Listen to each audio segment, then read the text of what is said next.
Enlightenment, Part 1, starting in 3, 2, 1, go. All right, we are off. We're watching Enlightenment. Yes. Without Brian, because Without Brian. Yeah, weird, because Brian's busy. This is the second commentary in a row without him. Oh, right, he wasn't on Sense Rights, was he? He was not. Wait, no. I was. Wait, Sense Rights. No. Wait, Sense Rights was the March commentary, wasn't it? Was it? Look, I've been out of it for like the last month and a half. Wait a second. Oh, no. Okay, sorry, no. Brian wasn't the last commentary. Sense Rights was the commentary before that. Okay. Yeah. Last one was Robots of Death. Okay. You weren't on that one, but. No, I wasn't. But yeah. Brian's a busy bitch right now, and we're doing this without him. Also, it kind of works. This was your requested commentary. It's my requested commentary. It's my favorite Fifth Doctor story. Is it really? Yeah. Even, like audios and everything included, or just TV? TV. Audios. That makes that decision much harder. Audio book. It makes it like wipes most of the TV Fifth Doctor era out of the water. Actually, there are some damn good Fifth Doctor comic stories. Not gonna lie. I need to actually just throw some balls and finish the Fourth Doctor comic reviews. I have only read volume 1 of the Fourth Doctor, but I've read all the Fifth Doctor stuff, and that is fantastic. Because I'm trying to do them in order. The DWM's reviewing them in order, right? But like, yeah, I'm at just that later Fourth Doctor period where the stories are like at most 2 issues long. So like, the reviews kind of get repetitive because I can only say so much. It's short, story. It's fun. It's like it's short, it's fun. That's about it. Luckily, with Steve Parkhouse coming in, that's helped because even when Steve Parkhouse gets a short story, he makes it interesting. Oh, Parkhouse is brilliant. I kind of wish this was how the classic TARDIS was lit most of the time. I love this lighting. So good. They do this in Battlefield too, and I love it. In Battlefield, that's literally because the wall is a curtain. Yeah. Battlefield also the last TARDIS interior appearance in the classic series. Yeah. So we were mentioning this before we started recording this. Like the Sensor Rights commentary, you just had your COVID vaccine before that. I had just got mine just before we started recording this. Not even an hour. So that's fun. Luckily, the side effects haven't hit you yet. Yeah, I literally just got mine. You'd gotten yours a few hours before we started the Sensor. The night before. It was the night before. So like, I woke up and just felt like, bleh. Ugh. Fun stuff. Mm-hmm.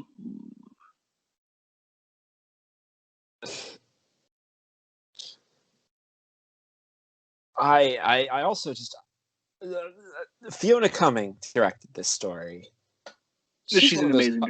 She's kind of underrated. Like, absolutely. She's honestly one of my favorite Classic Who directors. Like, when you hear Classic Who directors, the big names that at least come to mind are usually like Camfield and Maloney, which good reason. They're both amazing. Yeah. It is a. I don't know. I think people mostly give Fiona Cumming shit for Planet of Fire, but honestly, I don't think Planet of Fire is that bad direction-wise. Planet of Fire looks great. It looks great. The script is a bit. I think most people disagree with that. Really? Yeah, or at least as far as I know.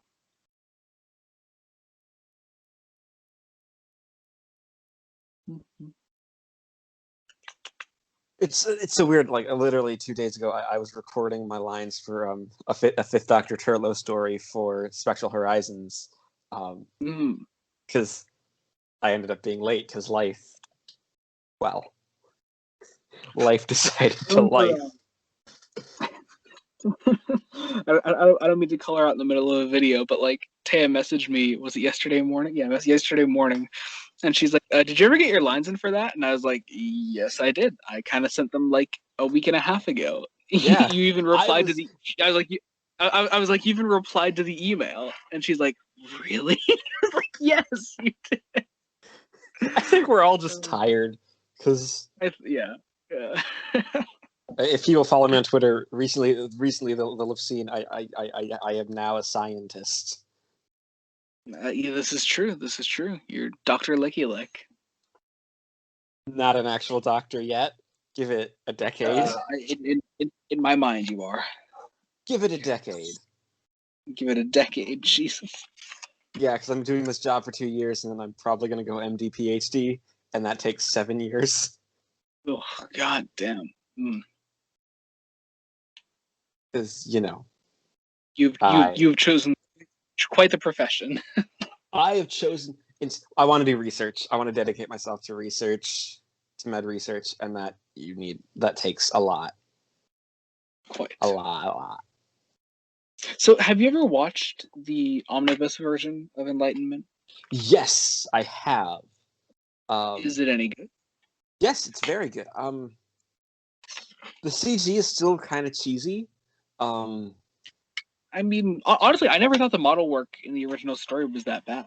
no, it's not bad.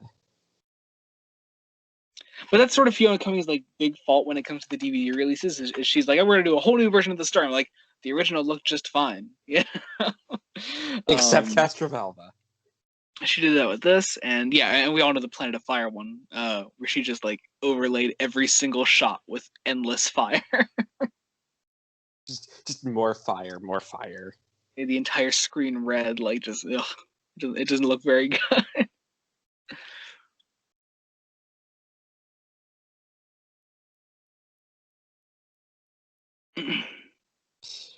This is also one of the few stories that gives Turlo a personality. And Turlo has a personality in his first couple stories. It's King's Yeah, Demons on that kind of fucks it up. yeah, because it's like, so are they good now? Like a lot of me feels like Turlo should have been just a trilogy companion. Like he should have left at the end of the story, had some part in defeating the Black Guardian and like sacrificed himself or something. Because there's a really strong story to tell there. I don't think there's much longevity to Turlo beyond the Black Guardian trilogy. No. Oh, but remember, he's an alien. We've got to have that be a Yeah, that's mystery. something that like I could not grasp, like wrap my head around for the longest time. Knowing Turlo, I was like, is he? They kind of just spring that on you in Planet of Fire. I'm like, Well, it's also there it's mentioned in Modern Undead that he's not from Earth. for 5 seconds. Yeah.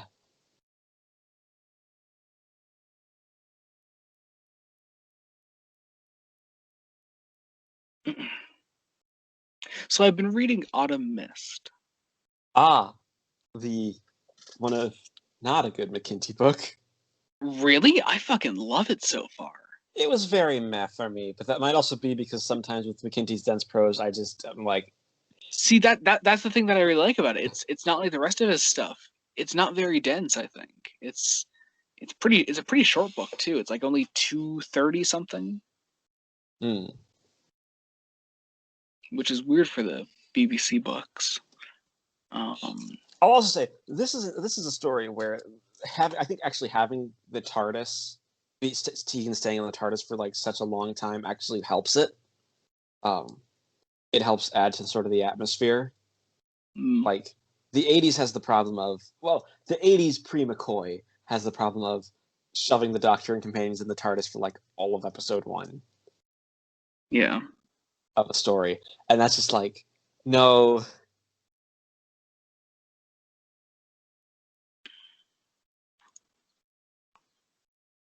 I This is also one of love how those the Doctor. stories. This is one of those stories where Davison looks like he's wearing eyeliner, and he probably is. Is he? I don't know. It at least looks like he is. It's also one where I think Davison actually seems to be enjoying the script. Oh, man. Like, because you can tell with scripts that Davison isn't enjoying at all. See, there are certain scripts. There are certain doctors, I should say, that just like really let it show when they're not into a script. Um, Tom was one of them, I think, too. Like Tom, like you could tell he doesn't give a fuck about Creature from the Pit. Um, Yeah. yeah, there's just those examples in there. Davison's another one of them. Colin is one that gave his all no matter what the script was. Same for McCoy, I would say. Honestly, those are like all my favorite doctors that would just like give their all no matter what they thought of the script. Like It's sort of Hartnell, the Judi Dench Hart, philosophy of we're actors, we get the damn job done. you know what? I had a situation like that recently. I think I told you about it briefly. I don't want to talk about it too much because it does involve like sort of Twitter drama and whatever. But I had that situation recently where I was like, I was just gonna drop from that project I told you about, because I didn't like someone that I was working with. But I was like, you know what? I'm gonna do the pseudonym. I'm gonna like I'm not even kidding. I quoted Judi Dench from the Yeah. stage and said to get the fucking job done. And I was like, just oh god, because I had already agreed to it before I knew who was in it, and just whatever. Whatever. Also, can Dr. Twitter calm down for like a day, This is please? this is what's great about going through really depressing shit IRL is I get to miss all the Twitter drama. It is literally no new drama. It is let's rehash the drama of the last month. It's Oh like, god. guys, I know you're inflamed. Oh, I love how you have like this whole threatening sailor when they're not really that threatening. Oh yeah. I always took the more like sort of comedic characters. They made it. They missed a trick Also, with not hiring Barbara Clegg back. Jacob, how could you not like a book like Autumn Mist that kills Sam Jones in like the first 50 pages? That's true. That's like, true. like, come on, that's a 10 out of 10 book right there. Fitz becomes Oh, you were so close to getting to compassion. Fitz becomes a Nazi. It's a dude. It's a great time. It is a great time. You were gonna either love or hate interference. I feel like I'll like it. I I feel like like you'll love it. I liked alien bodies with some trepidation. Like I was like, okay, I get why it works, and I respect it for that. But I feel like it's a lot of damage control, and I feel Well, like here's the thing. Here's the I thing. feel like It my does some things with the third Doctor that you may not like. mm, does it do the Eight Doctors thing where it goes all like Third Doctor was a cunt his entire era, and not just No, like the first few no, seasons? no, no, no. Don't tell me whatever it is. Yeah, it's not. Miles clearly likes the third Doctor. Does it does it have to do with Three's appearance in alien bodies? Yeah. Ah, okay. Oh, so do they bring back the coffin then? I'm not saying anything. So that means they do. Okay. Okay. All right. I don't want to know anymore. But no, I'm just getting things out of the way that like I already knew. I already figured at least going into it. Because what? Oh, but your next book after Autumn Mist is going to be Final Sanction, isn't it? Yeah, I'm doing Final Sanction and then I'm going into Interference. Yeah. And then Is you're Final doing Sanction Blue. What? is Final Sanction good? It's Steve Lyons doing a sequel to the Murder Game. I mean, the Murder It's. Game was great. I really like the Murder Game. I liked Final Sanction more than Murder Game. Oh, okay. Well, that's a good sign. I mean, but like I don't know. I feel like the Murder Game worked a lot for me though because of the setup and not the whole Salation thing. Oh no, this one plays around with the Salations as Okay. I going. may not be as big a fan of that. I don't know. I'll see. I'll see. You'll see. Like You'll the murder see. game, I loved. Like the murder game, I loved because of the murder game itself. Like I thought that was a great Oh, idea. this is Steve Lyons playing up the war aspect. Okay, I'm interested. But mostly, I'm probably gonna like power right through just to get to interference. Yeah. Here's the problem. I was reading Final Sanction as the pandemic was beginning, Ah, that doesn't sound fun. and it took me like I think a month to get through. See. Okay, so did we both have sort of that similar situation? Because you were doing that, and I was doing Eternity Weeps when the pandemic started. Actually, I haven't read Final Sanction, but I would argue that my situation was much worse.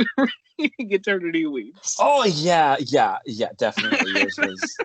Yours was I worse. No, like it took me a good 3 weeks to get through the book just because I could not give myself the energy to read. mm, That's also been my problem with this month. Though not as bad. just because, yay, transitory periods of life. Yeah. Hey, I'm kind of in the same boat. I mean, not the exact same boat, but we here. The race, lad. The race. I love how much mystery, like, this first episode really gives. Like, Clegg clearly was playing on the fact that that the 80s only, like, the 80s had the problem with, like, here's a one-word title that gives you. But it could mean so much, and it has a lot of meanings to it. Yeah, and 9 times out of 10, the title doesn't have a lot of meanings to it, for a lot of the stories. Like, Really, I would argue against that. Castor Alva and Kinda are pretty obvious. Earth Shock, pretty obvious. Black Orchid. Black Orchid's 2 words. Fine. Those really short 1 or 2 word titles. That's most of the titles, then, Jake. Listen.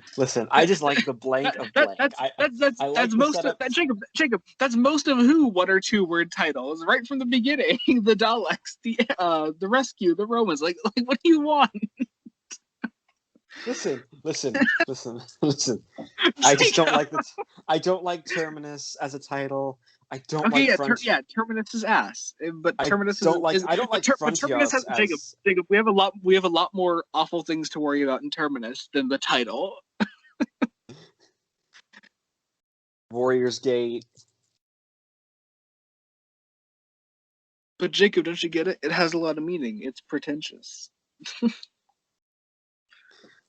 The only meaning it has is that it gave Graham Harper a directing gig, even if he wasn't credited as the director. We love Graham Harper. Would that have been his first directing job for who? Yeah. Fuck. And it only happened because the director stormed off. Yeah. Well, yeah, because weren't they getting pissed at him for taking too long? Yeah. Like, no shit. You can't just do, like, how long is that those opening couple shots where nothing happens? Like, it feels longer than the Leisure Hive. I watched the Leisure Hive pretty recently.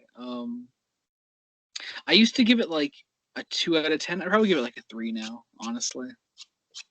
I enjoy bits of the Leisure Hive. I enjoy very little in the Leisure Hive. I think it's a good meme, and that's about it.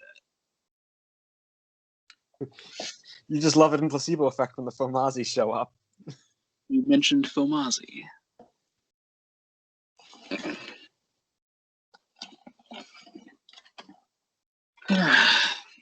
Davison's just like, fucking Tegan.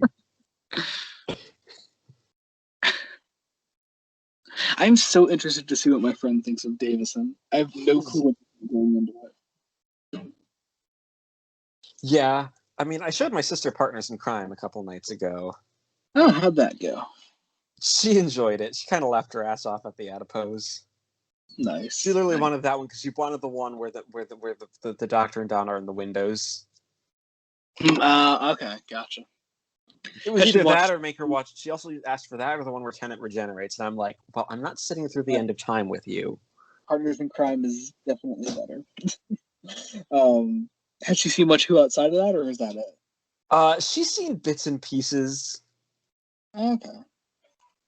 I feel like you're on the way to converting your sister into a It's fan. not going to happen. I think it'll happen. It's not going to happen. She's like, part of the problem is because I don't own all of New Who, and she won't watch Classic Who. What? At least because start her on like old. At least start her on like the TV movie and work your way back. Like do like TV movie, then do like the McCoy era, or at least like. Well, she did say she kind of wanted to see something with Colin Baker because she wants to see why he has that coat. See, there we go. Perfect excuse. Work your way back. What was I gonna say then?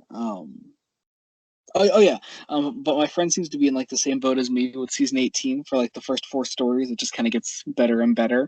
So he's on Warrior's Gate next, and I'm very curious to see what he thinks. Oh, you haven't. I always forget. Like he has so many fun experimental stories coming up. Oh yeah. Like the 2 Mara stories, Enlightenment. he's very traditional though with the Who that he likes. So I'm very curious to see what he thinks. I Um, will. I will not cast him in anything else if he doesn't like Ghostlight. I'm curious. I don't know. I'll see what he thinks of that. Here's the thing though. Here's the like with the trippy stuff. Like he likes the Mind Robber, but doesn't love it. Like he gave it like a 7, I think. And and meanwhile I was over here like, oh, it's so good. And he's like, yeah, it's good. And I'm like, yeah, but it's like fucking amazing, right? And he's like, yeah, it's fine. He's Um, not allowed to be in so Conundrum anywhere, and if he is, he plays a murder he's, victim. he's not allowed to be. No, he likes the Mind Robber. He really does, but just I don't know. I am censoring him for wrong opinions. No. Oh god. He also like hated most of season 17, bar the Douglas Adams stuff. See, I there see. are I respect that because I also hate season 17, there are bar the. three stories from season 17 that I like. One of them wasn't Okay, even so aired. yeah, okay. So I was gonna say like it's City of Death, Shada, and tell me it's Nightmare of Eden. I It's fucking Nightmare of swear. Eden. I have a soft spot for Fuck. Nightmare of Oh Eden. my god, I hate Nightmare of Eden. That's my least favorite of that season. I hate that. Oh, so bad. I think my least favorite from that season is probably Nyman. What? I can't even get into it for the memes. I'm sorry. What? It's such a good meme.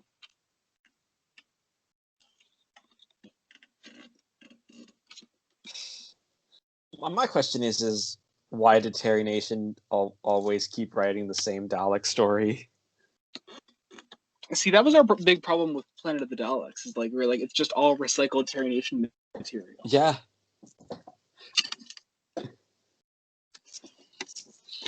How he gave us Genesis, I don't know.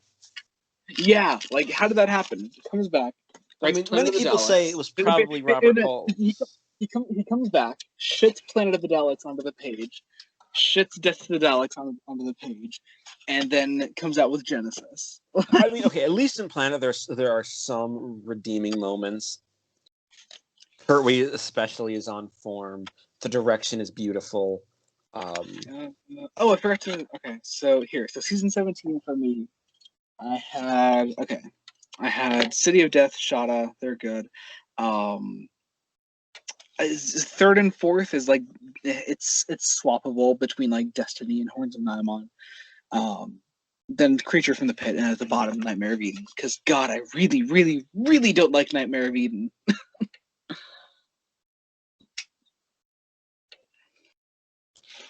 I'm gonna say it. Nightmare of Eden has more meme potential than Nyman. It does not. There is nothing in Nightmare of Eden He died. other than the dude with the funny accent. That's about it. And the mantles look like Muppets. I mean, sure, I guess. I also love Lala Ward's. Well, actually, no, I love all of Lala Ward's costumes, so that's not really fair. Yeah, yes, this is a given at this point. Except a Creature from the Pit costume. I'm not a big What? fan No, of no, that I one. like that one. Yeah. Anyway, that was part one, wasn't it? That was part one. That was part Literal one. spaceships. I love that cliffhanger. So, confession to make. Enlightenment doesn't even really make like my top 5 Davison TV stories. Okay, what are your top 5? You know what? No, we'll go into this in part 2, so you Yeah, don't get cut off. we'll go into it in part two to sort of keep it keep the rest of the story a little bit on topic. We do have 40 seconds left of the episode. Wow, these 80s credits are so long. Holy shit. I mean, yeah, they are kind of long, aren't they? I mean, I think McCoy's credits are the longest. Oh yeah. Those things are like full like minute and a half. Because his intro is over a minute long. Yeah. The intro itself is over a minute long. And then they keep that entire thing in the credits. Like, don't get me wrong. Don't get me wrong. I mean, I could listen to the McCoy theme all day. Yeah. However, it's also really. Hold that thought. Enlightenment Part 2, starting in 3, 2, 1, go. So picking up where we left off, your top 5 Davisons, Joey. All right, top five Davisons. Okay, keep in mind I haven't done like a full Davison rewatch, and I'm like this would be more ideal to do in a video like a month from now when I watch all the Davison era with my friend. But we're watching a Davison story now, so Yeah, not far from ideal timing. All right, just off the top of my head, no particular order. Well, the top two are pretty much a given. Although I have changed my opinion over time. It used to be Resurrection at the top. Now it's Caves at the top because, of course, Caves at the top. Number two, I would say Resurrection. From this point, it could be whatever. I would say Modern Undead's in there. Five Doctors and Planet of Fire. interesting, because we have vastly different lists. Yeah, because could I take a guess at yours? Yeah, you can take a guess. Okay, so obviously Enlightenment at the top. Yeah. Enlightenment at the top. I'm gonna say there's got to be at least one season 19 story in there. Oh, Kinda, duh. Kinda, Snake Dance is in there. Ooh, fuck. Caves has got to be in there. I swear Caves isn't in there. Yeah, no, I can't.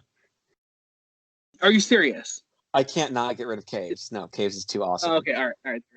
All right, last one. Oh, okay. I bet I'm right so far too, but I can't think of the last one. I'm gonna say it's either. Is it Earthshock? I bet it's Earthshock. No. Okay, if not, then the Visitation. Nope. Okay, all right, go ahead. You got them all right, bar one. Though you didn't get the positions right. Obviously, top is Enlightenment. 2 is Caves. 3 and 4 are Kinda and Snake Dance. I always flip flop on where they are because I love them Oh, both. come on, Snake Dance is better than Kinda. Snake Dance almost makes my top 5. I love Snake Dance. And then 5 is Resurrection. Okay. Yeah, like. Wait. Oh, oh, okay. I actually wouldn't expect Resurrection to be in your top 5. Huh. Interesting. It's really good. Specifically the 4-part version. You know what I have a growing appreciation for? What? Like I like it a little bit more each time I watch it. Full Circle. Full Circle is really good. Andrew Smith was like 17 when he wrote it. Yeah, well, here's the thing. Like that's always what sort of drags me out of it is I know how much tampering Bidmead did in the script.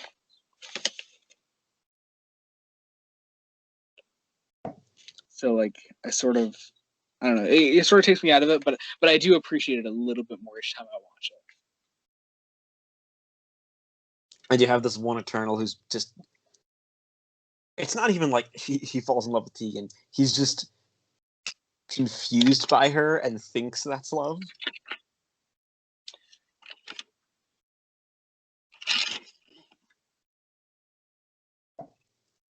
Yeah, I really like Planet of Fire. Yeah, it's fine. People get mad at me because I give Earthshock like a 7 out of 10.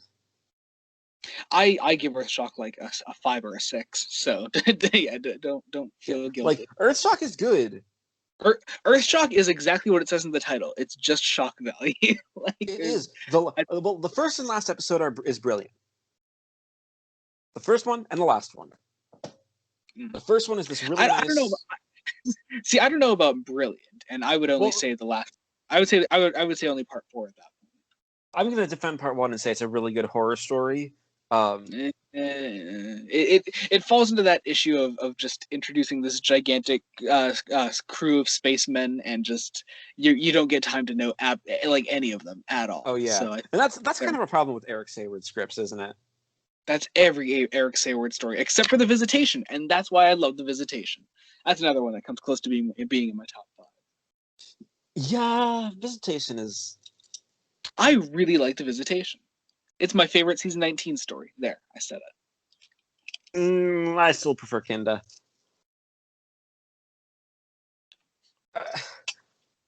You know what? I think I'd probably. I'm gonna say I think I'd probably replace 5 Doctors in my top 5 with Snake Dance.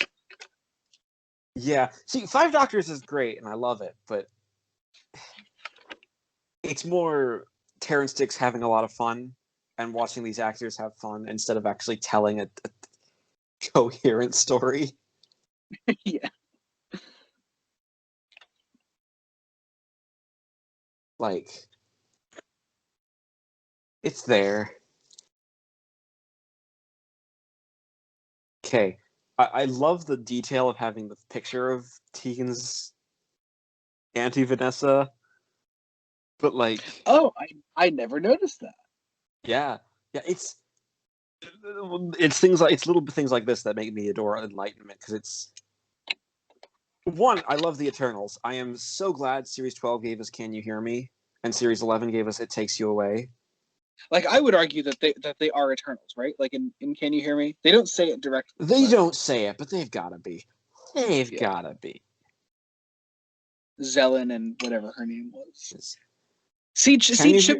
Chibnall era villains that I remember. It's great. Yeah,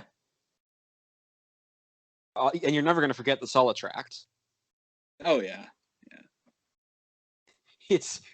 And I'm and, gonna. and, and, and, and that's where all the best Chibnall era episodes lie. I think is ones that like actually stick out to you in an era that is just so there. I think the episodes that really stand out to you Again, the should comparison have. between Whitaker and Davison is right there. Yeah. Oh yeah. Yeah. I love the word ephemeral. All right then. It's such a good Thank, word. It's such thank a you good for sharing. word. All right. What would you give State of Decay out of 10? An 8. I'd give it a 9. Yeah, I can see that. Oh no, I think my sister's actually seen State of Decay Oh wait, what? What an because odd she story to has. see. Well, no, because she has seen something with Romana and Adric, there are only and there are only 3 options. K9, and I know it wasn't Warrior's Gate because I can't fucking stand Warrior's Gate.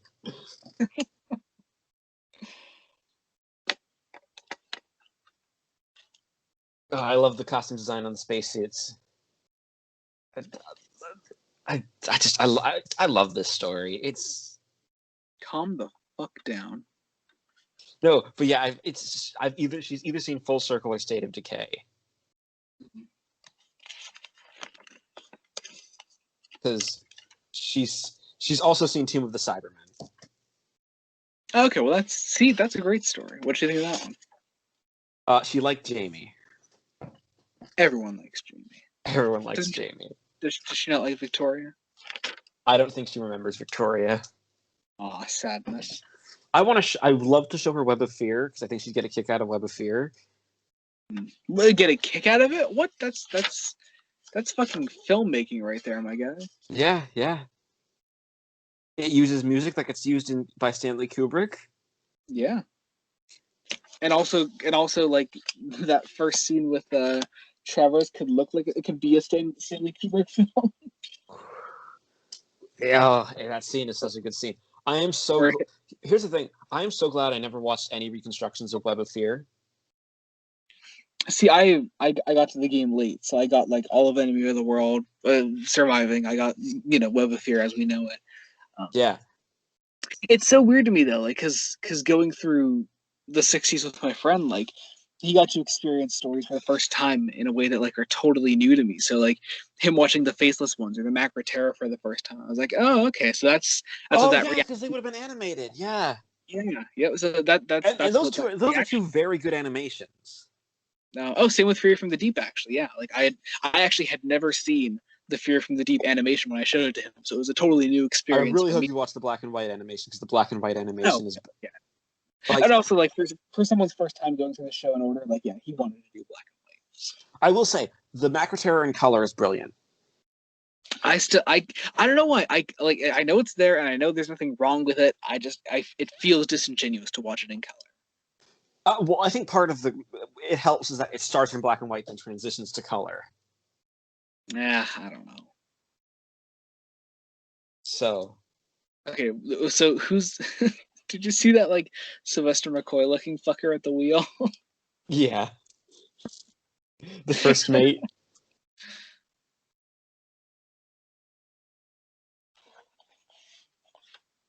And they haven't even said what the prize is. And that's kind of the point. That's kind of the point of this story, is that there really isn't Davison a prize. Davison's hair is so big in this. I think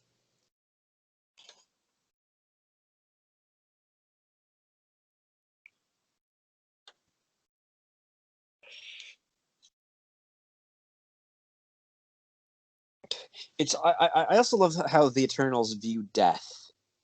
It's this very creepy, like, almost it's almost a religious view. It's almost reveling in the death. Mm. Which makes sense then, of course, to make death as an actual being an eternal in the Doctor Who universe. Yeah. Also, I re-listened to Master recently. I haven't heard it in a really long time, which I'm very ashamed of myself for, because I used to listen to that shit all the fucking time. It's Like such a good story. I would take Master with me, get an episode in, like on the bus ride to and from school. I'd get like an episode in back and forth all the time. So I listened to that story. I must have heard it at least like 20, 30 times. And every time you listen, there's something new you notice. Always something new. There's always something new. Also, this is the first time I listened to it since I read all the VNAs. So there So were that makes it hit so I got so obviously I got even the references differently. to Benny. Did you remember there's a Chris and Roz reference in there? Yeah. The Doctor's two adjudicator friends. Yeah, like I think that's great. Like I think yeah. there's also a few references to human nature in there. Well, I mean, the Master's setup is the Master version of human nature. Yeah. But yeah, such a great story. And also, since I'd heard it so many times, I swear I was like quoting half of it, even though I haven't heard it in years. Um, so much of it just sticks out in my mind. It's such a great story. And also, fucking Philip Maddock in that. Oh my Yes. god, that performance in part four. I'm not gonna spoil it for those who have heard it, but that performance It when he might be does that, if with any when he luck it'll does be on sale by the time this comes out. So you have no excuse. um but yeah, like that performance when he does the thing to that person in part four, fucking amazing. That is just that is everything you want in just a very flawed human character. Oh, such a great moment. Such This is also one of the few Davison stories where he actually gets to have some a good rage performance. they let But yeah, Davison do that a lot on Big Finish, which is really nice. I think He, it's this he's, Caves Frontios he's quite good at it. You know? where he gets to rage and Oh really yeah. encapsulate the whole old man and a young man's body that they're going for. Yep. And unlike Matt Smith, he's actually good at it. See, here's the thing: Smith can do it with the right script. No, he can't. No, Smith is just not a convincing, intimidating actor. I have. I think.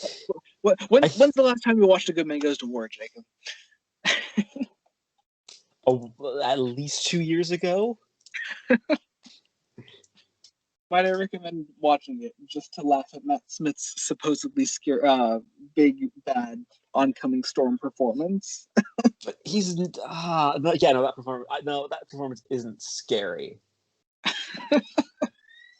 I think there are times where he can pull off the old man in a young man's body, though, I don't know. under the right circumstances. Because other than like a script literally telling me, "Oh, hey, I'm this many years old," it's just no. Specifically in Day of the Doctor. I don't know. Though I wish Moffat would actually have played with the idea that he's the one who forgets. Like, that's a really interesting idea, and like makes sense for the follow up to the 10th Doctor, who was very much mourning the Time War for 3 years. But like, instead of it feels like a cop out because you just didn't mention the Time War basically.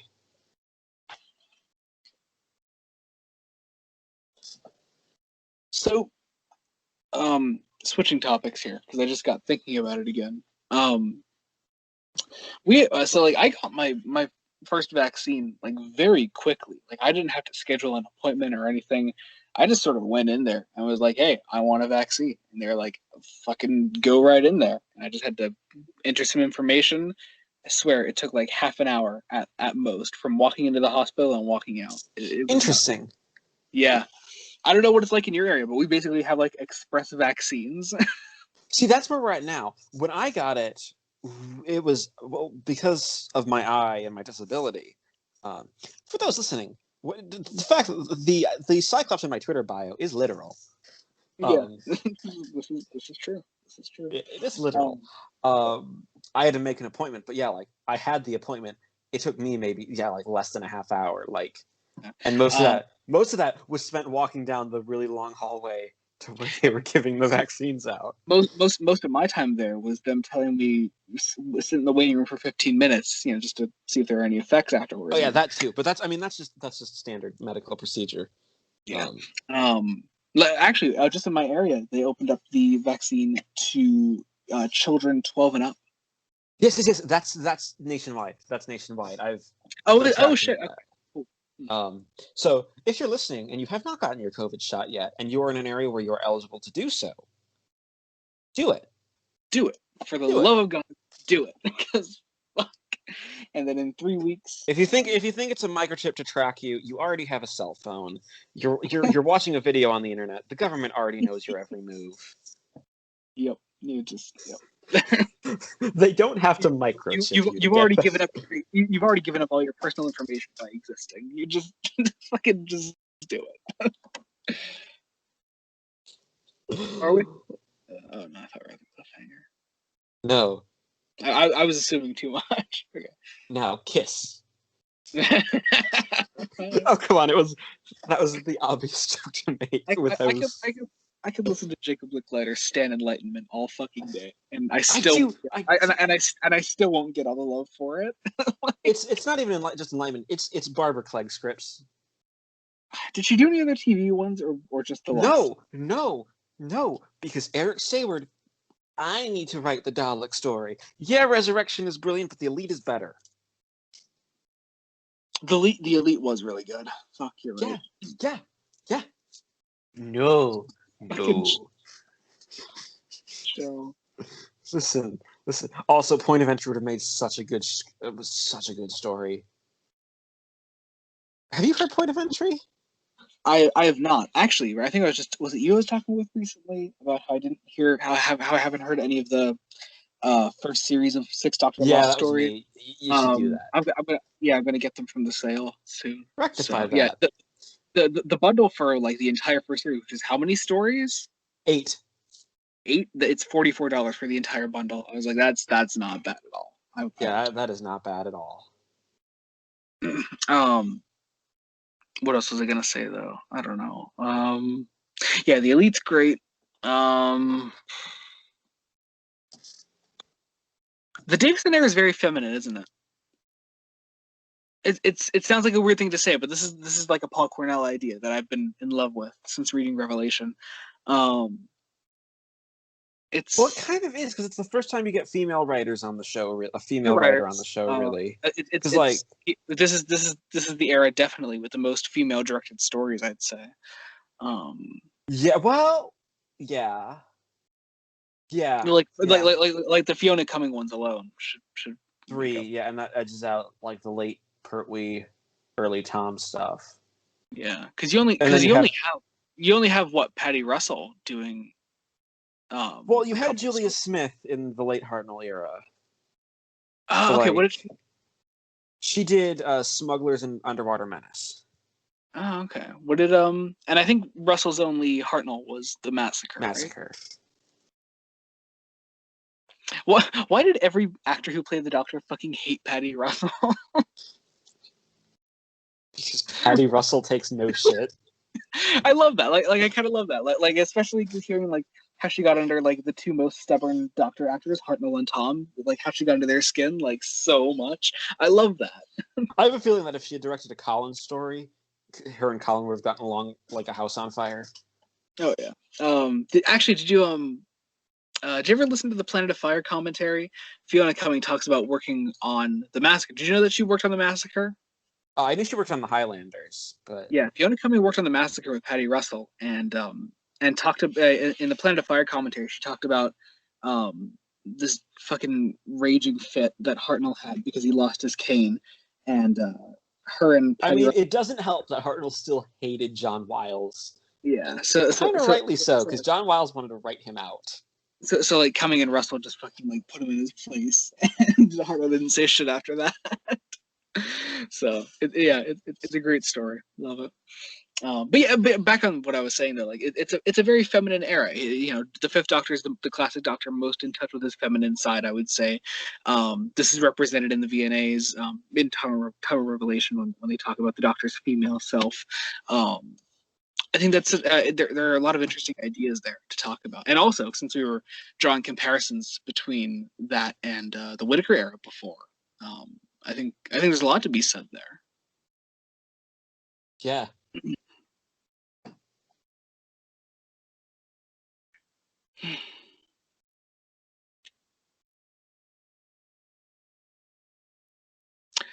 Best Davison audio.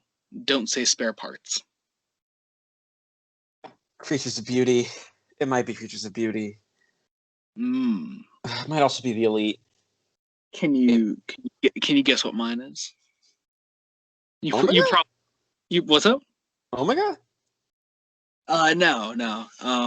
You're kind of no, you're not on the same lines. What am I saying? But you could probably guess it based on the rest of my taste in Big Finish. Is it going to be Cold Fusion? It is not. It is not. It's not an adaptation now. Okay. I know you can get it. Just Psychodrome. Nope. These are all big favorites of mine, though, that you're saying. I'm gonna say these are. I'm naming just all the brilliant ones. Yeah. Oh, that's. It's not Lugaru, is it?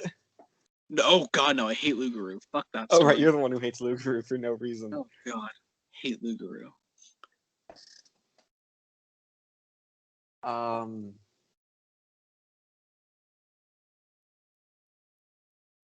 It's not going to be a. Is it going to be a 5 and Aramem one? It is not. Well, I guess technically it is. If that makes any sense, technically it is. Is it The Gathering? It is The Gathering. Technically, it is. I can see why you like that one so much. I mean, you know me. I'm just a big Joe Lidster stan. So. Why do people hate The Rapture? The Rapture is so good, dude. Love The Rapture. It's so weird that Valentine Dial was in a Doctor Who audio drama. He was? He was in Slipback. As who? He was the villain in Slipback. Huh. It has been a while since I've heard Slipback. You don't need to re-listen to Slipback. Slipback is bad. Slipback might be Eric Hayward's worst Who script. I didn't even know Hayward wrote it. Yeah. Yeah, you're right. These end credits are so long. I looked when they started. It was at like 1 minute and 15 seconds left. I was like, what the fuck? And now you have credits that just go by in like 10 seconds, and it's like, can you slow down? I do like to read who people are. It's ending. Shush.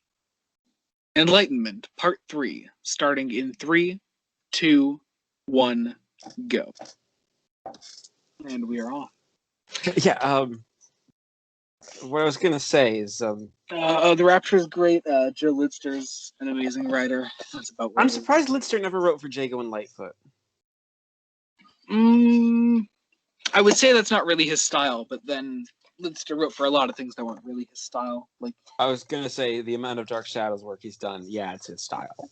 And also Sarah Jane Adventures he wrote. Oh yeah, he wrote for Sarah Jane. I always forget that didn't he write one Torchwood script? He wrote some damn good stories for that. What's up?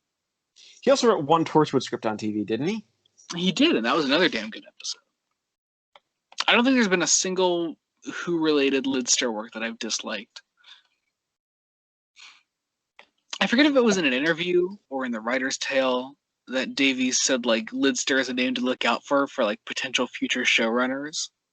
Oh, I'd love to see a Joe Lidster showrunner. Could you imagine Joe Lidster showrunnership? My God. I think that would be amazing. I think like I don't make it a secret that I'm not a fan of Chibnall's writing. Like Chibnall is Like the problem with Chibnall's era is the amount of scripts he's written for. He's written like what 2/3 of his era, or at least there have been like 2/3 of his episodes that have had his name on the writing credit. well, I worked it out. I worked it out. Exactly 50% of the Chibnall era I like. The other 50% is either meh or just outright bad. God, how much do I like? Mm, okay, let's see. One. Mm, mm, mm.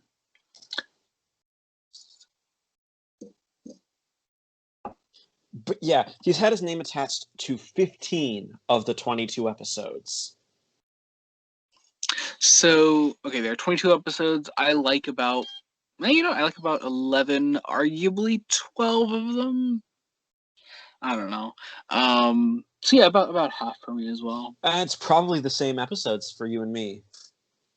Yeah, probably. For From me, it's series 11, it's Woman Who Fell to Earth, Rosa, mm, Punjab, mm, uh, Blam, Witchfinders, and It Takes You Away.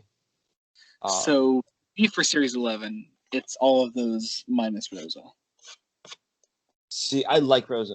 And then for series I, 12, it's Spyfall 1 and 2, yep. Tesla's Night of Terror, Can You Hear Me, and Villa. Yeah, I agree with all that, but also, what about Resolution and Revolution? They're just meh for me.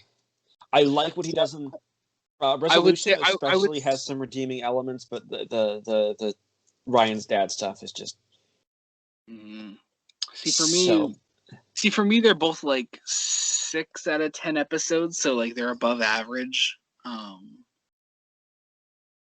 really hope that the reduced episode count for series 13 and just because we have to, they're like, now you have to be kind of creative with COVID stuff.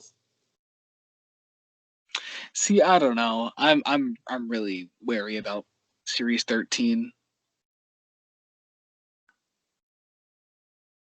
I find it It's really hard. especially a shame because like Chibnall played it incredibly safe.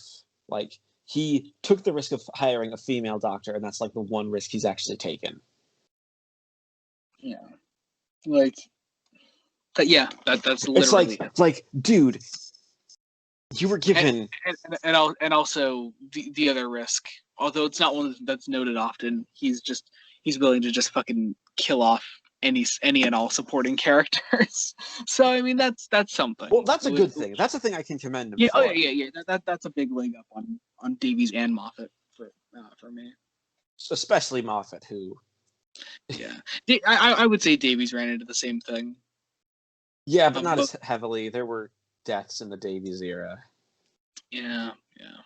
Oh, hi, Linda Barron. Is that who that is? Yes, Oh shit! It's the Ballad of the Last Chance Saloon. yes. It's great. I love that. I had no clue. Wow. That is hilarious. I And love that that. dude is Lee John, spelled with 3 E's. What? Check the credits. It's Lee John. Lee. He also was a singer, not an actor. Okay then. Do you have fucking info text on? No, I just know this shit because I love this story.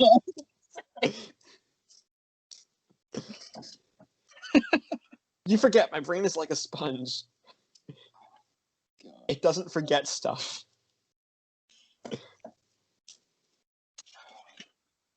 But yeah, I love the animated bits in Can You Hear Me? Everyone called that cheap. Oh, I'm like, no, that is that's a really interesting. It did something different. Like Series 11 played it safe so much. oh yeah. Like Chris, you had a built-in audience. Go all crazy with it.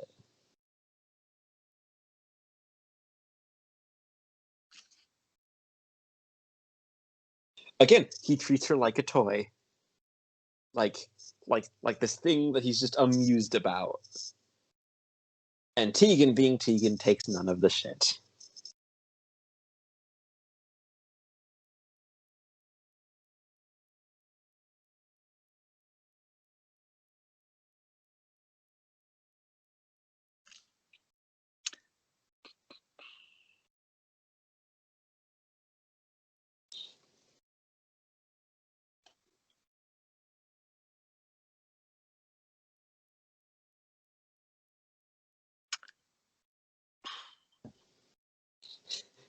This subplot just to get all the characters into fancy dress.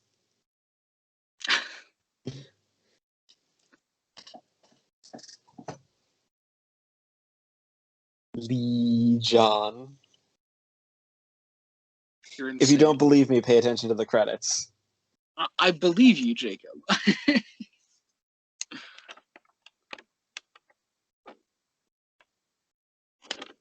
You know, I'm glad Turlo is the one who gets damseled here.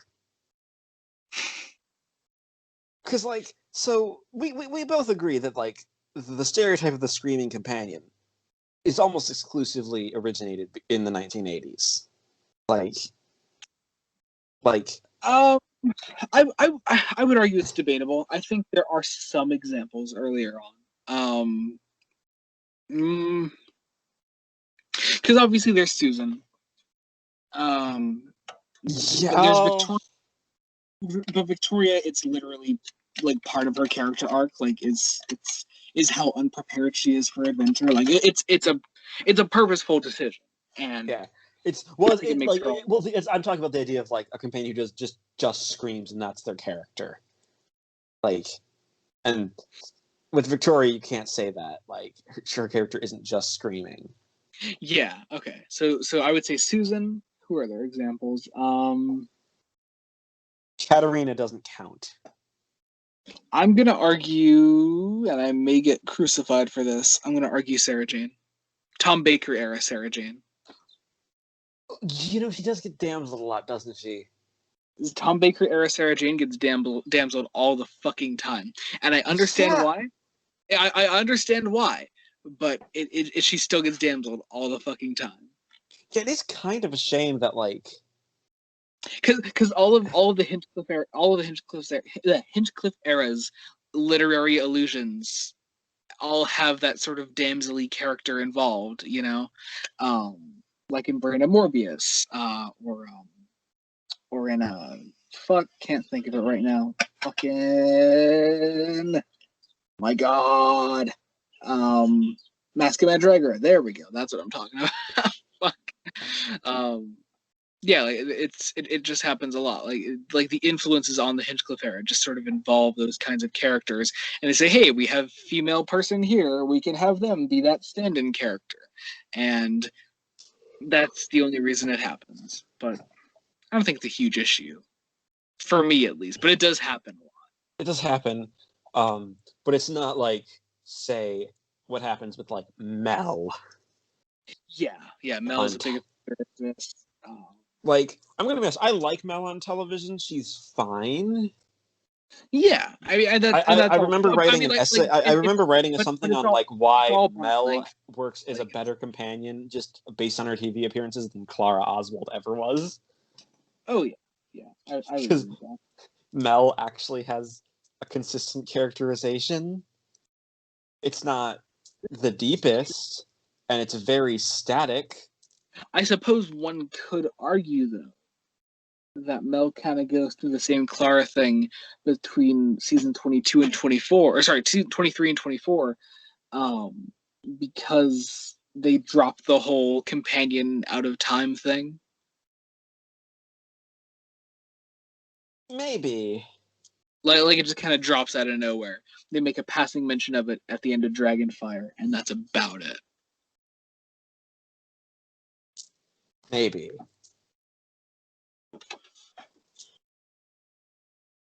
It's But also also, so it's also so weird to me. Bonnie Langford's like a more interesting person to watch than Jenna Coleman ever will be. So. Yeah. I mean, Coleman clearly tried.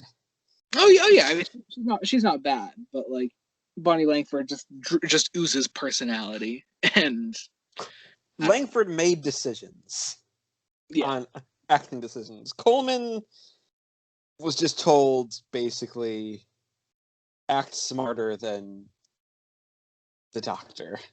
yeah, which isn't a bad starting point for your companion.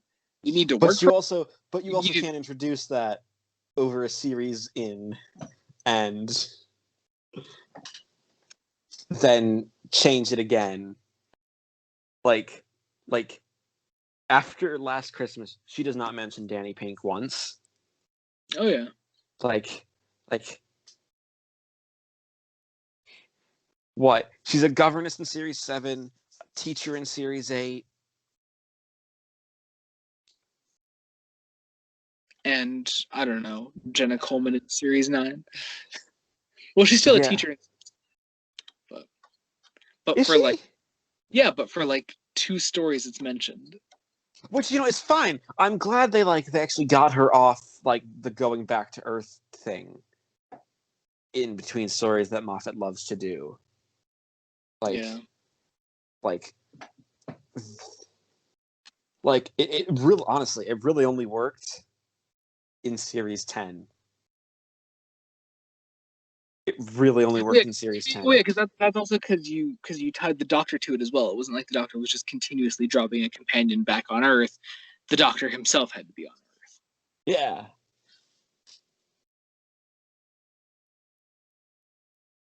Also, Joey, as we're recording this, have you seen what's What? released today? I have, and I was at work from 6:30 this morning until I got off, and then got my COVID shot, and then started recording this. So I haven't had a chance to listen to it, Jacob. Okay, this isn't a spoiler. Ambassadors Oh, death oh, credits. yeah. I was gonna say. I was gonna say. I hear they do the ambassador's twang. They, oh, more than that, the cliffhangers are structured like ambassadors cliffhangers. What? That's awesome. Oh, what, the theme just like cuts in out of fucking nowhere. Yeah, yeah. That's awesome. That's fucking great. So like you get the ooh ooh cliffhanger reprise, and you can just Oh, imagine the Unzal incursion. that sounds awful, but I love it. I love it so much.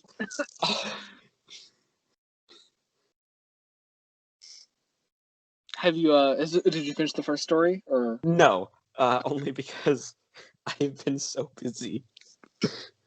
I've been way too busy. Um, but yeah, it's good. It's good. Daisy Ash. It's I mean obviously Daisy yeah. Ashford as Liz. And I'm really excited. I think I'm more excited for the second one because the second one's the one by Tim Foley. oh, ooh, I do love Tim Foley. Like nothing against Mark Wright and the I Unresolved mean, Incursion. yeah, it's Mark Wright. This is but yeah. Actually, no. I'm just really excited for both because finally the 3Ds are doing stories set in my opinion, the 2 best Pertwee seasons. So and the 2 least explored Pertwee seasons. yeah, yeah. Well, because we only have the unit soldiers and Katie Manning still alive to work with. So. Oh, and I'm so glad. I am so glad Volume 8 is giving us Katie Manning as well as Sarah Jane. Indeed. And we're getting a Sarah Jane and Briggs story. Yes, that'd be nice. Because, ugh.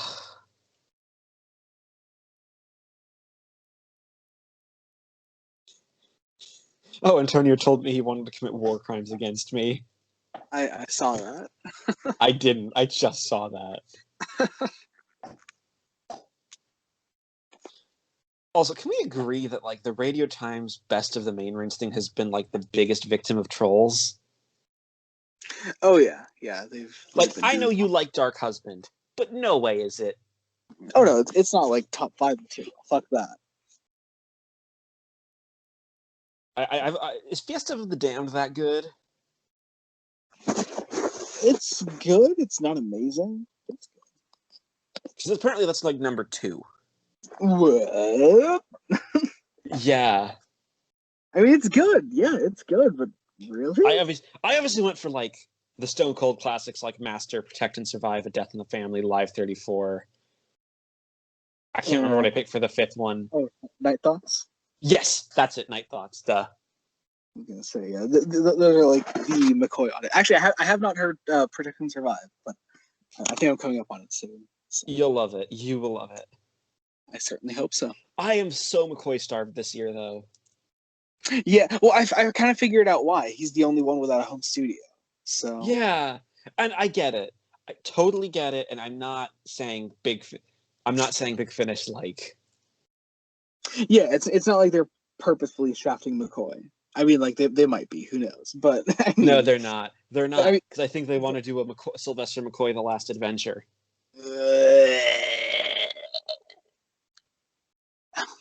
for what, the 12th time that we've had. fucking hell. Ugh, that sounds awful. You know, Look. If it we can do that. listen, Joey, Joey. Here's Jacob, how it would be Jacob, let's amazing. face it. Yeah, we could probably do that Sylvester McCoy content, can't we? I think we'll be fine. Yeah, we'll be. Listen, but what if that gets us more Chris and Roz? See that I'll take. I want a New Adventures Volume 2. Actually, I still haven't heard Volume 1. It's good. It's good. It's good. Some people complained that it was too SJW-y Have you read a single VNA? or seen a single McCoy story. Any of Why? them, even the Literally, shit yeah, ones. yeah. Like even the shit ones, fucking like I like most McCoy stories. Who am I kidding? There are two that I vehemently hate. For me, it's really just Delta and the Bannerman. I don't hate Time in the Ronnie, but I For mean, me, it's Time and Delta. like Silver Nemesis, I actually like. Like I don't care. I I don't. think it's I'm very mad on Silver Nemesis. I think it's a solid story. But yeah, let's complain about political correctness gone mad in a Sylvester McCoy story. Didn't Andy Layton write a story in that set? He wrote the first one, and it's really good. Though it's not the Nice. best one from the set. So, Um, what is the style? Are they hour long stories or what are they? Hour long. Okay. It's hour long. Um, but just hearing Chris and Roz. I mean, Yasmin Bannerman and Travis Oliver are perfect casting. I think the Jabbery connection by Alan Flanagan was the best one. That's the one that also got people really, really pissy. Ooh, what's the allegory? Trans people are people. Oh, I fucking hate people. Like why? That's prime VNA content right there. That's it. That's fucking And it it. does exactly what you think it would do with having a trans character and Chris Quedge in the same story. Oh hell yeah. Chris Glitch continues to fuck the universe. We love him. Chris is one horny teddy bear. We love Chris Quedge. What did Bookworm call him? Like ultimate dude bro impregnator, fucking Chris Quedge. I can't wait to get to adapting Chris Quedge stuff. Oh my god, I'm so I can't excited. wait till his appearances in the Benny books. Oh yeah, well they come in pretty early on. His first one is Deadfall. Yeah. Christopher Redante Quedge. He's also in Mean Streets, the Terrence Dicks one. Ooh. Yeah, so it's the idea for Mean Streets is that he's following up a crime that he was investigating with Roz, and he wants to sort of sort of get some closure on that in her honor. So that's the basic plot of Mean Streets. So this is the best Mark Strickson performance in the show. You're probably right. I think I'd agree with that. Oh shit! I just realized in the first set of the New Adventures, Tim Foley wrote the final story. Oh shit, nice. I mean, he's based on his Torchwood stuff. He's a perfect writer for VNA style content. There's also a writer who's only written for that set, which is on brand for the New Adventures. I was gonna say also very VNA. You know who I'm surprised never made the leap to TV? Who? Simon Guerrier. Yeah, yeah. I feel like I are his also want stories more stories by Lloyd Rose. are Gear's stories maybe a bit too personal and introspective for TV Who nowadays? I'm not saying I'm not saying TV Who can't do like deep stuff, but like not Gear's kind of stories. Like I think to like Sarah Kingdom trilogy, Oliver Harper trilogy, like it's not really suited to New Who, is it? I suppose. Did Geary write any books? Did he write any? He wrote The Time Travelers. That's an EDA, right? And I know he wrote some new series adventures. No, it's a PDA. It's the penultimate PDA. Oh, with who? Ian, Barbara, and Susan. Oh, nice. That sounds good. It's an examination of. It's basically, let's examine how the Aztecs line. You can't rewrite history in not one line. Mm. Um, It also I also love, speaking of ending PDAs. I love that Atom Bomb Blues is the last one by Andrew Cartmel. It was sort of rounding off the main book era of Doctor Who, finishing off the Wilderness years like that. I think that's great. not even intentionally. Just Yeah, just like Cartmel had just happened to be lined up there. same with Lance Parkin. Yeah, that is weird. With because he Gallifrey Chronicles. Do you know that was actually published after the first round of NSAs? Yeah. That's weird. That's really I can't wrap my mind around that for some reason. Yeah, like they. So my question was, were they going to do like because the PDA is still published for a couple months after the NSAs did their first couple rounds. I think the original plan might have been to keep the PDAs as a range, and then go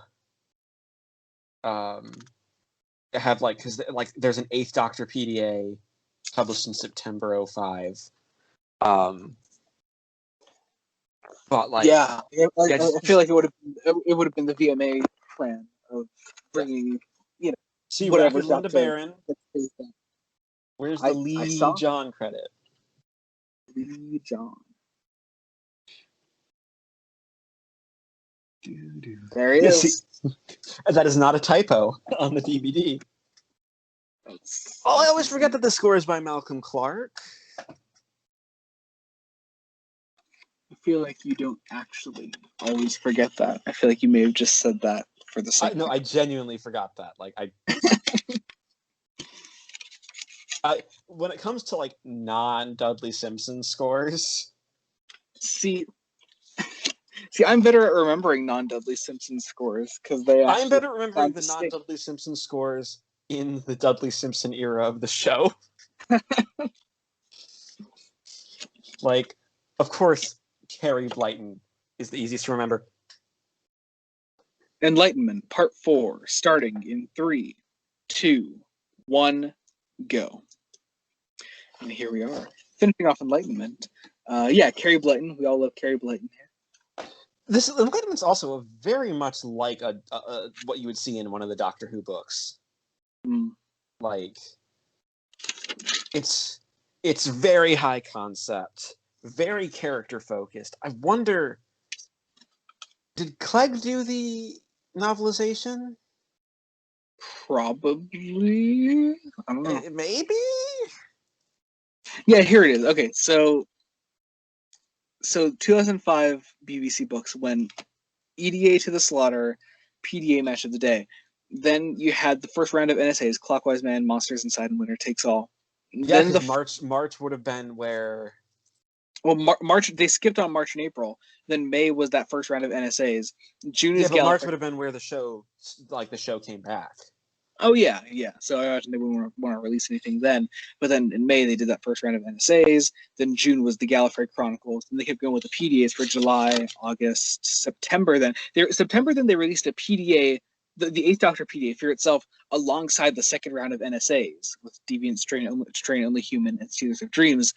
Then they did 3 more PDAs, and then they just stopped them after 2005. I think that's really interesting. Yeah, and kind of sad. I mean, we've also talked about it before. I wish the Doctor Who books range would do something, like anything. consistently. Yeah, like I don't think the show is dying. I don't think like no No, it but it is weird because you we're seeing a focus on TV stuff, but there's no TV stuff to promote. So when you put a focus on TV stuff, all you have left is your books, which you're doing fucking nothing with. Doctor Who magazine, Doctor Who I feel magazine like is doing all, and Doctor Who if the, magazine is doing all the promotion for them, but there's no promotion to put in Doctor Who magazine, so they're stuck talking to 100-year-old actors who don't remember half the shit they did on Doctor Who. And then you have Big Finish, which Big Finish is the only thing still properly going. But even they're starting to wind down with the stopping of the main range, so they're not doing as much monthly content. It's about we're consistently getting like what 3 box sets a month, and maybe the Torchwood main range. That's about it. Like yeah it's weird. It's really weird. Maybe there is some weight to the argument of a dying franchise, but I don't know. well Like is that I think part of it is genuinely the trouble of we're in a pandemic. yeah, I but I think feel like I but I feel like we were having this problem even before Series 12, like I which also gives more weight to the argument that fans are doing all the promoting for Doctor Who, and this is why the BBC shouldn't be going after fucking fan productions. But hey, maybe that's just me. maybe that's Um, just you. But also I'd also say if the BBC were smart, when they saw the pandemic coming, that's when they could have revived the books range. yeah, Like, that'd be a let's be fun. honest, Yeah, people stuck in their homes need something to do. Like, and you know what? I'm not saying do a full series of like go crazy. No, just like do give us like some Whitaker books. some Uh, Whittaker books, or do something where you do like a full length novel for each Doctor. Like I that'd be a good way to spend some and time. it doesn't have to be some big story arc. No, just a new story for each Doctor. I think that's possible. For some of the Definitely doctors. get Um, do sort of the Target storybook thing where you get an era appropriate author. yeah. Or even just if an author comes with like, hey, I have this idea for this doctor, let him do it. Yeah, Uh, I I mean, mean, people. Simon Guerrier did the first Doctor story in the Target storybook. It was totally his style, and he writes an amazing first Doctor era. We know Yeah, this. We know this well. yeah. Well, that was his first piece of Doctor Who work. Was a first Doctor book. Yeah, like it's yeah. He's clearly got a knack for it. Just let him do it again. Fuck. Didn't so Uh, it didn't Simon Guerrier write that first audio novel coming out soon? yes, and it's so interesting that Big Finish is Big kind Big, of Big Finish is reviving the fucking book range. See, Big Finish is doing all the fucking work for that. yeah, yeah. Now I am super excited, especially for one. Just anything by Simon Guerrier is always going to be an interesting thing. It's like, oh, we're going to have a Fifth Doctor book written by Matt Waterhouse. So yeah, Yeah. Apparently with Daleks, which is interesting, I think. are there going to be Daleks in it? I heard Daleks, yeah. I think isn't Nick Briggs in the credits for it? I think he's I doing Daleks. I don't know. That I didn't hear. Here, wait. Let me pull up the page. What are the audio novels? Audio. Yeah, like Wait, what's the range actually called? the audio novels. I just looked that up, and they didn't fucking. What the fuck? Oh, Hang on. you know what? It's actually a Fourth Doctor story. Yeah, and it has Daleks. Yep. So it's in between Key to Time and not Key to Time. I Key was gonna to say, Kraken, and Legopolis. that's a weird place. Unless you did between Warrior's Gate and Keeper of Traken. But No, it's the called Bex. but it's called Watchers, so I guess that makes it a pre-Legopolis thing. Yeah, well, and I mean, you have Alex Kingston writing a book, but that's going to be an actual book that I think people forgot that was going to be a thing. Mm.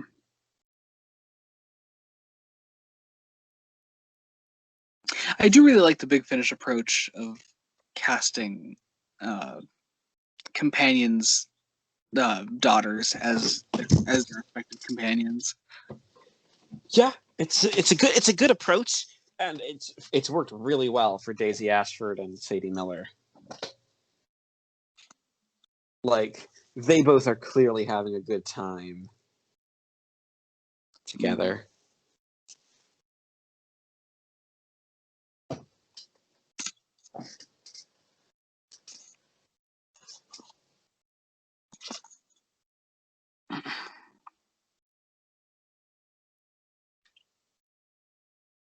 Turlo lying through his teeth and doing it badly.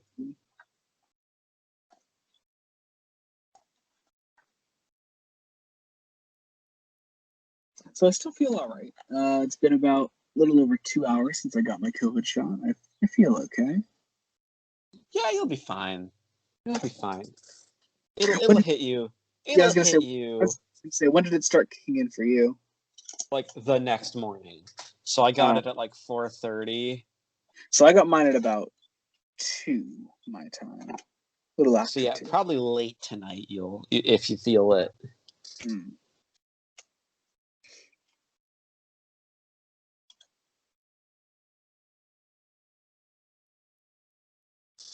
I'm gonna put my little, I got my vaccine sticker on my name tag for work and see how many people get pissed at me. Ooh. I live in a Oh, very, I got my very security clearance badge for my new job. Wait, what's up? Because I work in a hospital, I need a security clearance badge Mm. to like get into the actual labs and the building that I'm in.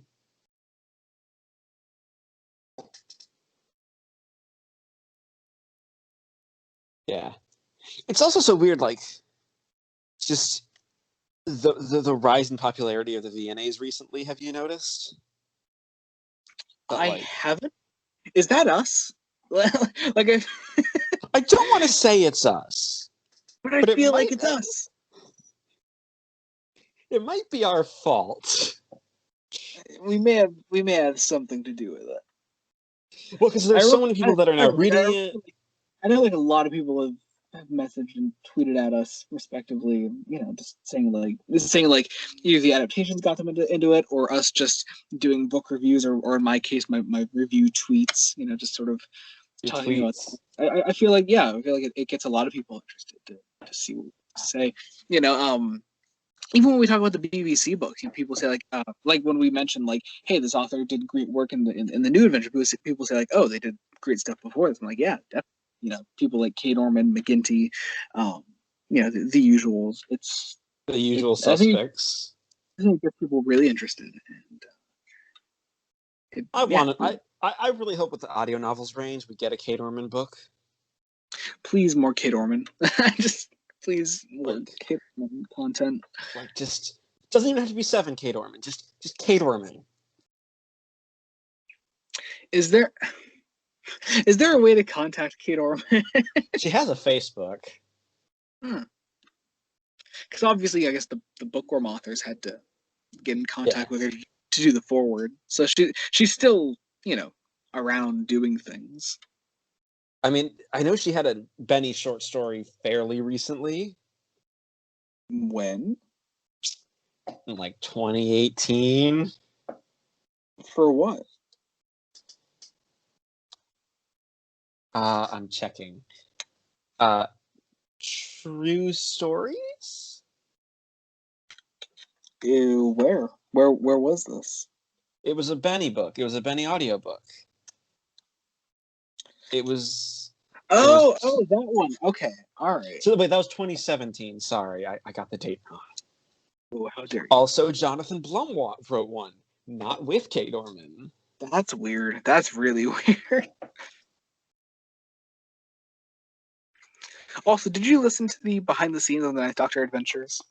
I didn't. I probably should have, shouldn't I? You should. It's if you didn't think the stories were worth the price of admission, the behind the scenes, listening to Chris talk about um, playing the role. I mean, okay, can we both agree that playing the role that the and stories, even though fairly standard, were worth the price of admission? It was a good set.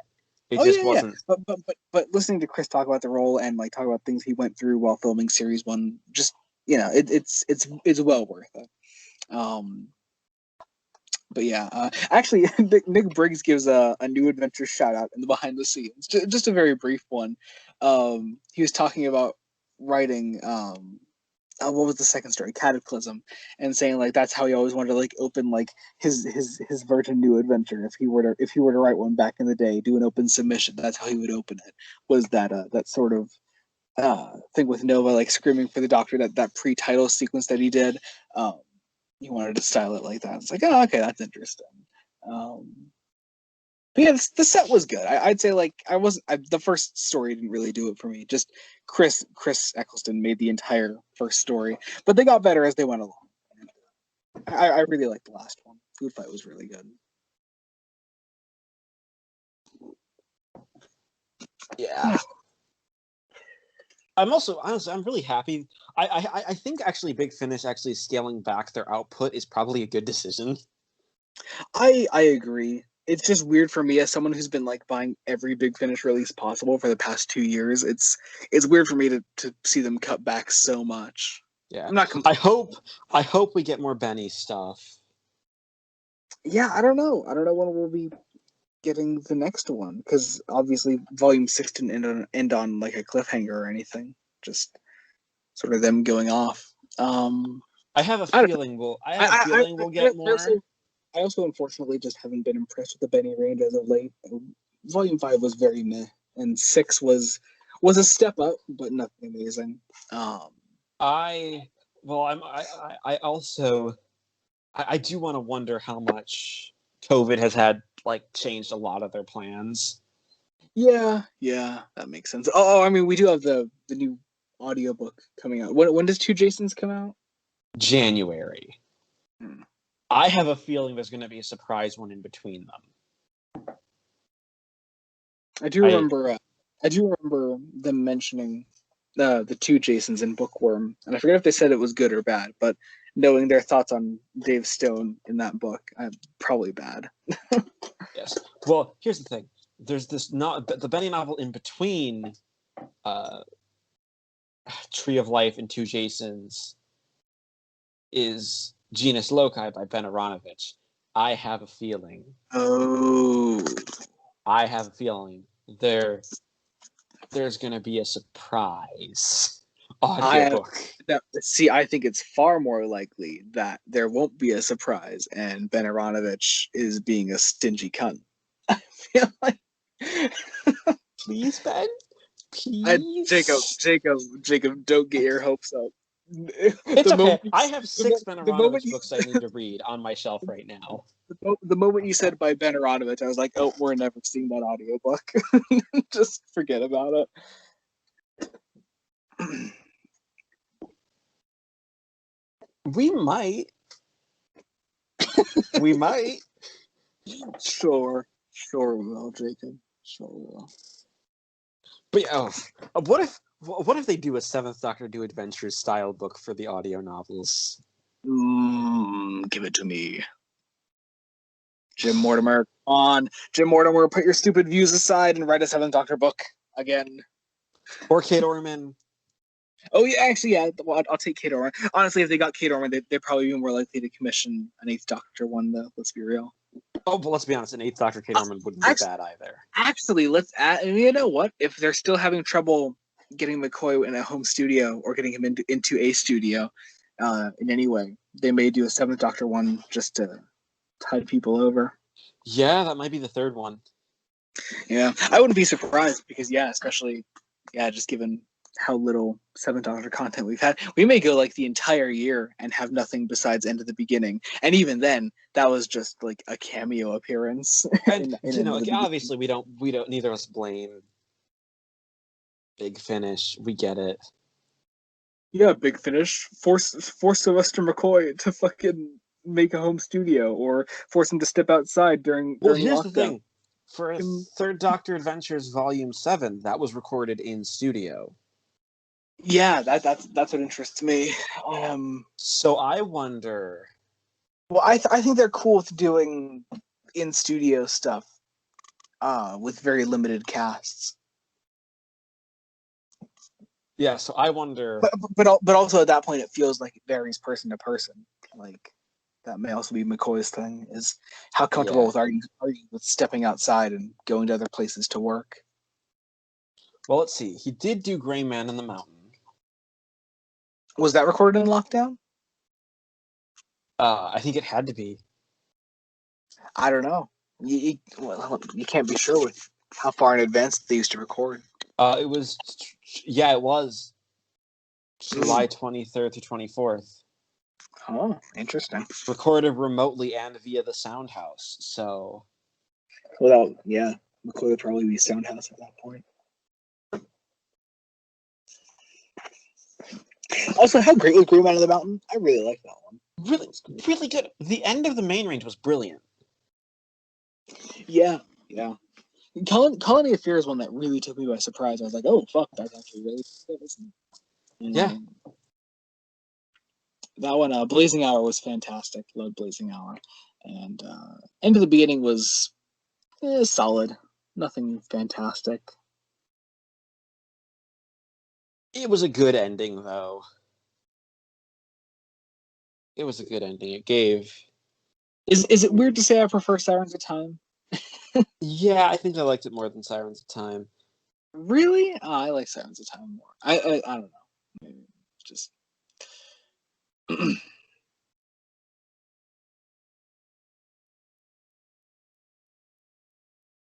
I did really like the Sixth Doctor segment in End of the Beginning. That one really. I'm also really glad that we're getting those two missing main ranges. Yeah, finally. Weird they're being released in a box set, but yeah. I mean, what did you expect? It's a ready-made box set.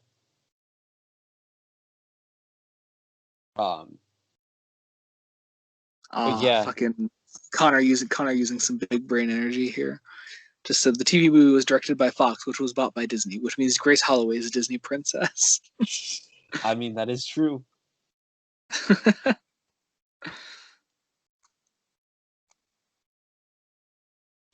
Yeah. So, I just checked the Big Finish website for those two main range stories. They were recorded in January of 2020. That's hilarious. Here we are. Over 20 months later. Finally getting them. We have just kind of completely stopped talking about Enlightenment, haven't we? Yeah, I mean, this is the best scenes, though, Enlightenment, with the actual Guardians fighting each other. It's also, I think this is the first story that I think really hints that the White Guardian isn't necessarily the good guy. Yeah. Well, he was already kind of a cunt in the Reboss operation, though, wasn't he? Yeah. Oh yeah, are we finally getting that Doctor Who book by Jacqueline Rayner? Which Do you one? remember that? Do you remember that leaked a while back? Have they officially announced it? I think it was announced by that Doctor Who online page. The Doctor of Oz thing? See, now I'm seeing a title called Legends of Camelot, and it's still by Jacqueline Rayner. So I imagine it just got a title change. Well, I wonder if they're doing we're gonna get 2 Jacqueline Rayner books. I feel like that might be a bit much to write. Here, this is apparently a King Arthur book. Interesting.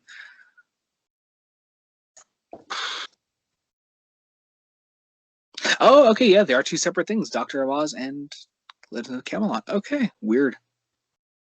Yeah, yeah, because the Doctor of Oz is up on the merchandise site and available to pre-order. When are these things coming out? I don't know. I am very confused.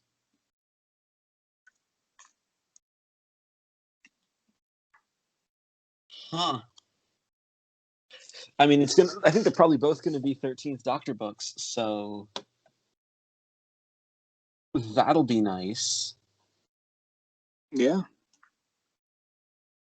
Because I hate all the people complaining. Oh, they don't care about the 13th Doctor, and it's I mean like, that's kind of valid. Like you I understand the Doctor Who brand's approach right now to say like, oh yeah, all the doctors matter, which is a great approach to have, but also it's kind of a bad time to do it with first female Doctor. yeah.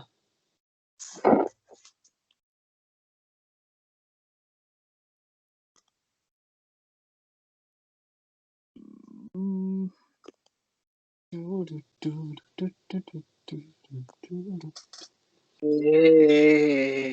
Hey. Wait, what was that song? The girl from Ipanema. I fucking knew it. God damn it. It's gonna be stuck in your head all day now. It is. God damn. I went through an entire Evil Dead rehearsal one day when I was in that show, and just that was the song for some reason. And I found one other person there that knew the song, and then I got it in his head too. So, Oh shit! The Legend of Camelot one is gonna be a 10th Doctor book. of fucking course it is. Oh no, the credits are rolling. Okay, hang on. You know, no, So that's a perfect ending. Oh fuck, it is. fucking course it is. Oh god. This was something. It was fun. It was fun. It was a good time. Yeah, I had a good You time. probably had a good time. Less chaotic than people expect from these commentaries, but You know what? It was a fine time. Could you imagine if Brian was with us? Could Brian you would have imagine made this hell. this? Yeah, I don't know. Yeah, good stuff though. Good Good stuff. stuff. Um, Nice stuff. Quiet stuff.